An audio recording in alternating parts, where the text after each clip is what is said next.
Happy Valentine's Day, everyone! Since I mentioned it over a year ago, I figured I might as well talk about Madly Madagascar, the second DVD holiday special. Okay, third if you count the one with the penguins. I was a little against it, but a challenge in reviewing a show or movie intended for kids is that I have to think about how kids would interpret it rather than how it will suit an adult. That being said, here's my unbiased review. The gang is still stuck in Africa after the second film, and a plane overhead throws a bottle of perfume out the window, which lands in the hands of Julian. Of course, this perfume is called Love Potion No. 9. Haha, it was stupid when they did it in Sabrina, and it's just as stupid here. After realizing that the perfume causes the wearer to become irresistible, he sets up a stand and tries to sell it as if it's snake oil or something, and attempts to manufacture more of it, resulting in a few predictable jokes.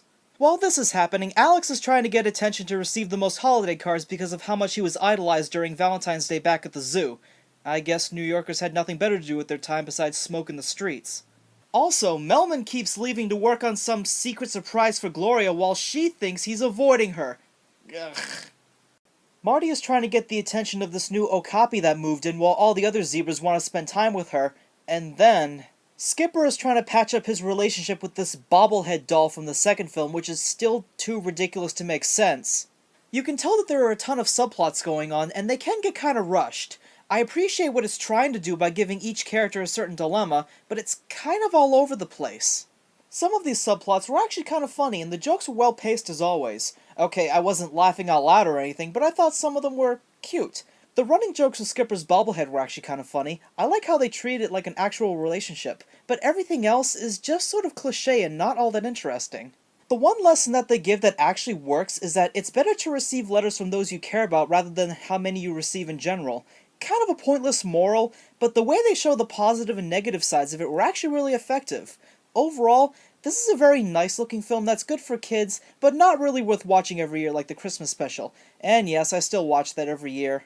Either way, I'd say that Madly Madagascar doesn't have the same appeal, and would be best as a one-time thing. I'm sure you'll have kids that like it, but I just can't imagine it will be well remembered. Skipper, she's heavily guarded. Not for long. Listen up, pretty boy. I may not have your perfect tan or your chiseled abs, but I've got something you'll never have. A wounded heart. Doll face, it took losing you to realize how much I need you in my life. Just let me talk. I used to think Valentine's Day was just a superficial holiday for sissies, wussies, and pansies.